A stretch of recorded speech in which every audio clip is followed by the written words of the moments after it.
حضرت ثعلبہ رضی اللہ تعالیٰ عنہ 16 سال کا بچہ میرے آقا صلی اللہ علیہ وسلم سے محبت کرتا ہے۔ 16 سال کی عمر میں نبی کریم صلی اللہ علیہ وسلم سے عشق کیا، حضور سے پیار کیا۔ مفہوماً حدیث پیش کر رہا ہوں، حضور کا خادم ہے، حضور کی خدمت کرتا ہے، اور حضور اکرم صلی اللہ علیہ وسلم جس کام پر بھیجتے وہ کام کرنے کے لیے جاتا۔ کسی صحابی کے لیے پیغام دینا ہوتا، ثعلبہ کو حضور بھیجتے۔ کسی غیر مسلم تک پیغام پہنچانا ہوتا، حضور ثعلبہ کو بھیجتے۔ کسی چیز کو خریدنا ہوتا، حضور اکرم صلی اللہ علیہ وسلم ثعلبہ کو بھیجتے۔ ثعلبہ حضور اکرم صلی اللہ علیہ وسلم کے حکم پر عمل کرتے۔ لیکن ایک دن میرے آقا صلی اللہ علیہ وسلم نے حضرت ثعلبہ، وہ 16 ایئر اولڈ حضرت ثعلبہ میرے آقا صلی اللہ علیہ وسلم کسی کام پر بھیجتے ہیں۔ آدھے دن کا کام تھا لیکن بہت وقت ہو گیا، ثعلبہ واپس نہیں آئے۔ ثعلبہ کہاں گئے؟ جب واپس آ رہے تھے تو دیکھا کہ ایک حمام ہے، اس حمام میں ایک عورت نہا رہی ہے، ایک پردہ لٹکا ہوا ہے، ہوا کا تیز جھونکا آتا ہے، پردہ اٹھتا ہے، ان کی نظر اس عورت پر پڑ جاتی ہے۔ ان کے دل میں کچھ رغبت ہوئی، کچھ میلان ہوا، دل میں خیال آیا، ہے ثعلبہ دوسری نظر تو حرام ہے، لیکن آج تو نے کیا؟ آج تو نے اس عورت کو دیکھ لیا، یہ عورت نہا رہی تھی، تو نے اس حالت میں دیکھ لیا۔ تیرا دعویٰ یہ ہے کہ تو حضور اکرم صلی اللہ علیہ وسلم کا غلام ہے۔ اتنی کم عمری میں اللہ جل وعلا نے تجھے اتنا بڑا مقام دیا، اتنی بلندی دی، دنیا تجھے خادم مصطفیٰ کہتی ہے، دنیا تجھے حضور اکرم صلی اللہ علیہ وسلم کا صحابی کہتی ہے، حضور کا خدمت گزار ہو کے اس عورت کو تو نے دیکھا۔ ثعلبہ پر رقت طاری ہو گئی، اس قدر روئے، چہرہ آنسوؤں سے بھیگ گیا۔ ثعلبہ روتے ہوئے اپنے آپ سے یہ کہتے ہیں، ہو نہ ہو میرے آقا صلی اللہ علیہ وسلم پر یہ وحی نازل ہو چکی ہوگی، اللہ نے کلام کیا ہوگا کہ ثعلبہ منافق ہو گیا ہے، حضور اکرم صلی اللہ علیہ وسلم کی خدمت میں رہنے والا،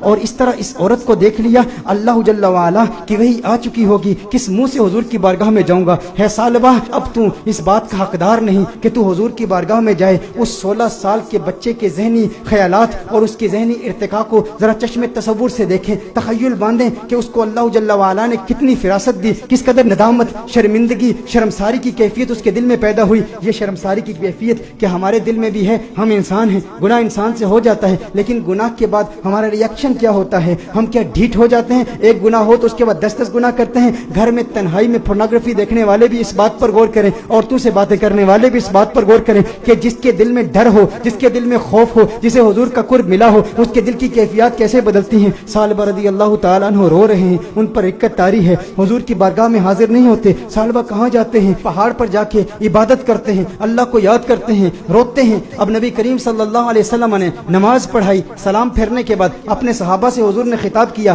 ہے صحابہ ثعلبہ کہاں ہے؟ ایک کام پر بھیجا تھا۔ صحابہ عرض کرتے ہیں، یا رسول اللہ صلی اللہ علیہ وسلم ثعلبہ تو آدھے دن کا کام تھا، ابھی تک واپس آئے نہیں، ابھی واپس پہنچے نہیں۔ نبی کریم صلی اللہ علیہ وسلم نے ارشاد فرمایا، تم جاؤ ثعلبہ کو تلاش کرو۔ ایک ہفتہ گزر گیا، ثعلبہ نہیں مل رہے، لوگ ثعلبہ رضی اللہ تعالیٰ عنہ کو تلاش کر رہے ہیں۔ دوسرا ہفتہ گزر گیا، تیسرا ہفتہ گزر گیا، میرے آقا صلی اللہ علیہ وسلم نے حضرت فاروق اعظم رضی اللہ تعالیٰ عنہ اور حضرت سلمان فارسی رضی اللہ تعالیٰ عنہ جیسے جلیل القدر صحابہ کا انتخاب کیا، کہا تم جاؤ اسے تلاش کرو۔ میرے آقا صلی اللہ علیہ وسلم نے ان صحابہ کرام علیہم رضوان کو بھیجا۔ اب یہ صحابہ تلاش کر رہے ہیں، 40 دن ہو گئے، گلیوں میں تلاش کر رہے ہیں، بازاروں میں تلاش کر رہے ہیں، دیہاتوں میں تلاش کر رہے ہیں۔ آخر وہ وقت آیا کہ جب وہ شہر کے مضافات تک پہنچ گئے، وہاں پر بلند پہاڑ تھے، چرواہوں کو دیکھا، ان سے پوچھا، کہا اتنا قد ہے، اتنی عمر ہے، رنگت ایسی ہے، نقوش ایسے ہیں، کیا اس بچے کو تم نے دیکھا ہے؟ یہ بچہ 40 دن سے غائب ہے، ہمیں نہیں مل رہا۔ انہوں نے کہا، کیا تم اس رونے والے بچے کا ذکر کرتے ہو؟